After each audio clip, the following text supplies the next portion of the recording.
mesmo tempo não estava. Jesus havia de padecer por você e por mim sozinho, para que o sacrifício dele valesse, para que o sacrifício dele fosse real e verdadeiro.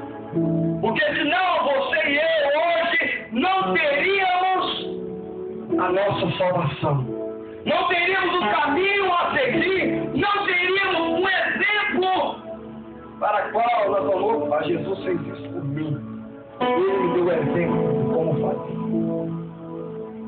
Então Deus, ele se aparta e Jesus, ele clama.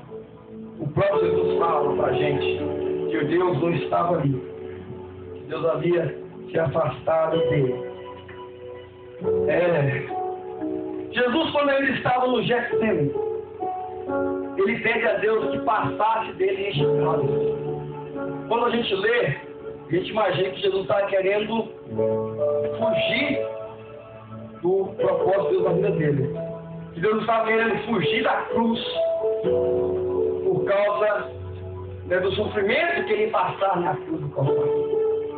Mas se você for ler e você for estudar, não era esse o cálice que Jesus estava falando. O cálice que Jesus estava falando era a separação dele.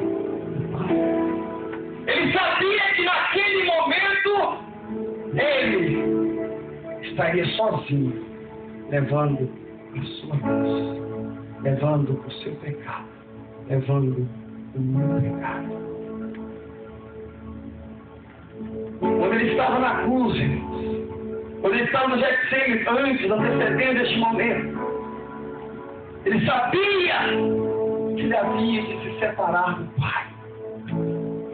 Pai e filhos hoje carnais se separam, existe aquela dor, mas imagina Deus se separar do seu filho, que ao mesmo tempo é ele mesmo. Como ele ficou? Porque Jesus nunca havia, foi a única vez que Jesus se separou do Pai, foi na cruz do Calvário. E por causa de quem? Por causa de mim, por causa de você. Então no dia de sempre ele vai, Senhor, se puder, passa-me esse cálice. Sofrer, Jesus sabia que ele havia de sofrer. Pagar o nosso preço, ele sabia que ele havia de pagar. Mas Jesus não queria. Jesus não queria ficar longe da presença do Pai. Jesus não queria ficar longe da presença daquele que o havia criado.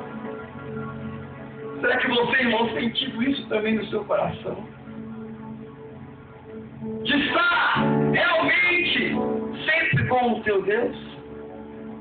De estar, será que a presença de Deus na tua vida, se no momento sequer você sentir que essa presença não está em mais, será que o seu coração, algo acontece?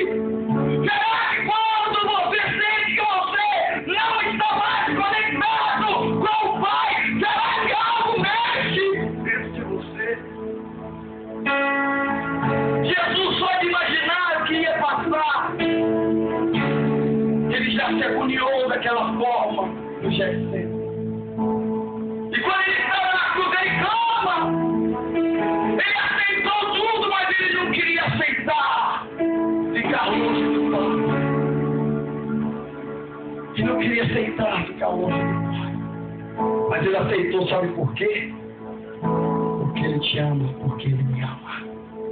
Ele aceitou porque ele queria que você pudesse ter a sua salvação.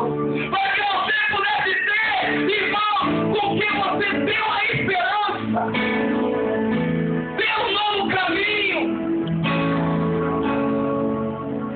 Ter de volta o Pai do teu lado.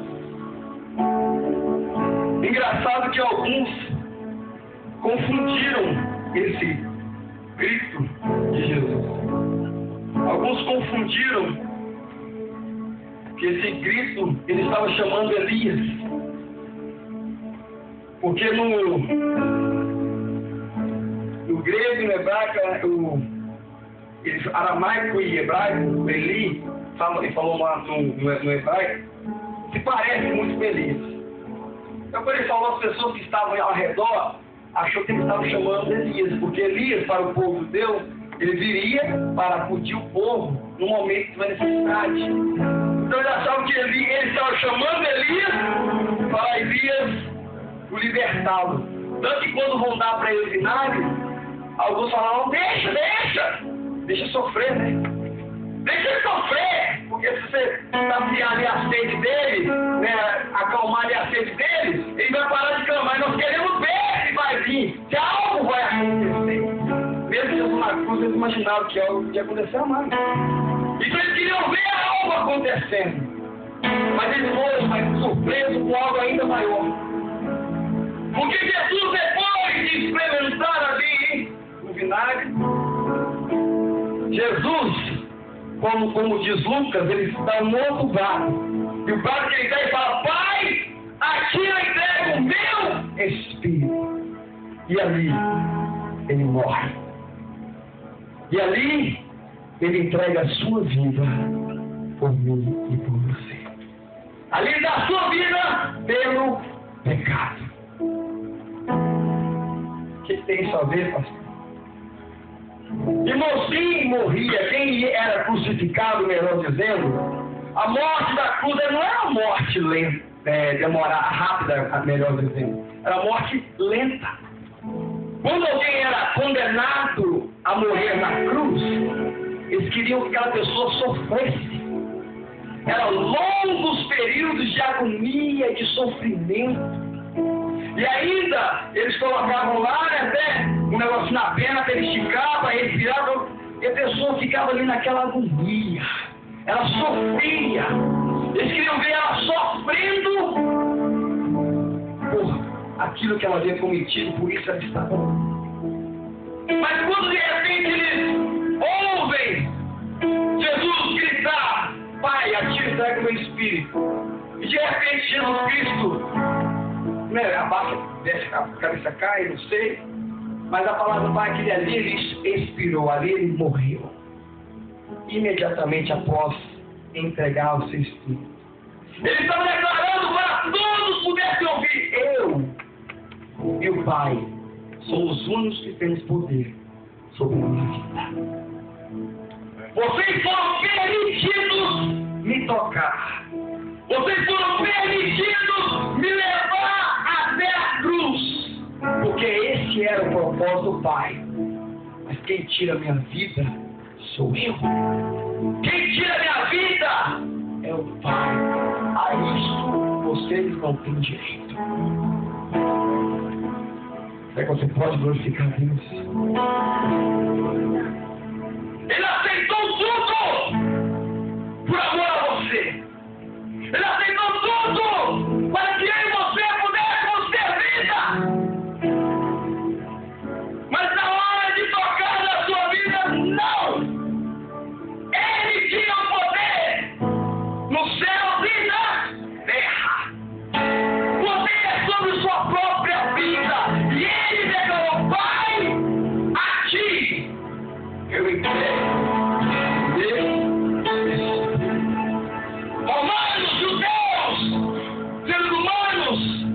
Vocês não tocam na minha vida. A minha vida eu adoro. Ele deu a sua vida por você. Ele deu a vida dele por você. Você está entendendo? Será que ouviu? Ninguém está ouvindo hoje. Eu estou falando de jogar a cara toda em nome de Jesus, deu a vida por você. É como o Pedro falou, que parece que ouve, mas que ouve a coisa, parece que Deus, legal. Legal não, crente! Abra sua boca e glorifica a Deus, porque Ele deu a sua vida por você. Para que você pudesse ter a paz, a alegria, o gozo, a esperança, o caminho de volta para o Pai. Para que você pudesse hoje ter uma esperança. E para você saber que mesmo que Ele deu a vida, Ele tem o poder. Somente Ele.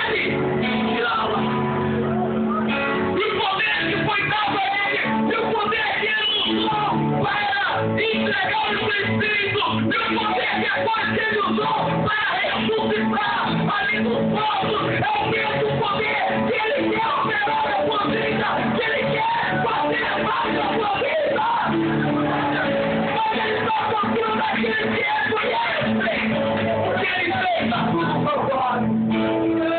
Eu tenho todo o poder e foi dado todo o poder. Por isso, Pai, recebe o meu Espírito. Recebe o meu Espírito. Oh, Machaia Mahaya. Vocês tocam em mim até quando eu quero. Vocês planejaram a morte de dor, de longe do sofrimento.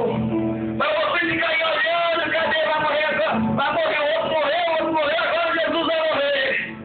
Não, eu pego o meu Espírito a hora que eu quero.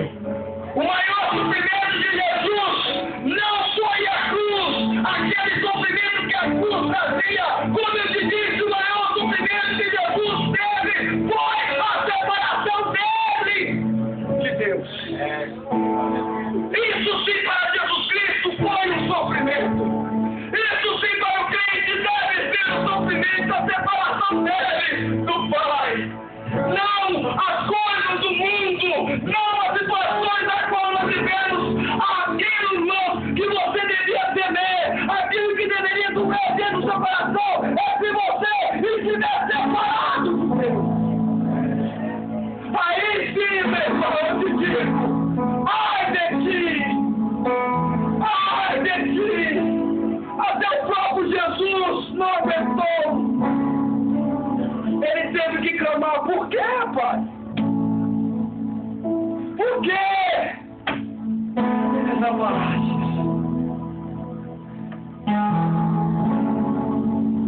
Mas chegou, agora chega, Pai.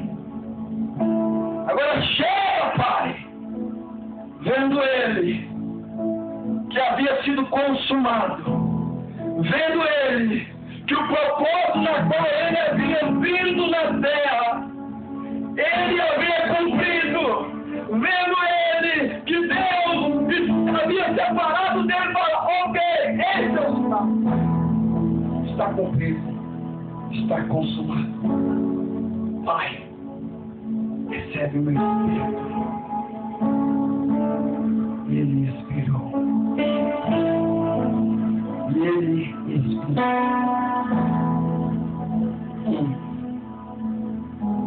E ele expirou. Oh, agora começa a acontecer coisas ainda mais maravilhosas. Não para a morte, mas para que o ser humano possa ver o poder na vida de Jesus Cristo. Cura sobrenatural para confirmar e testemunhar para aqueles que ainda duvidavam quem ele é, Jesus. Que ele não era qualquer um, que ele não era qualquer ser, mas sim o Filho do Deus vivo. Quando Jesus entrega ali o seu Espírito, primeira coisa que acontece, o véu se rasga de cima para baixo, de cima para baixo. Segundo alguns teólogos, e José, também outro escritor, a cortina que separava o lugar santo do Santíssimo, mais ou menos 60 pés. Ou seja, era impossível para um homem ir lá em cima e rasgar o véu de cima para baixo. Sem contar que o templo nunca ficava vazio. O templo sempre tinha ali os seus guardiões.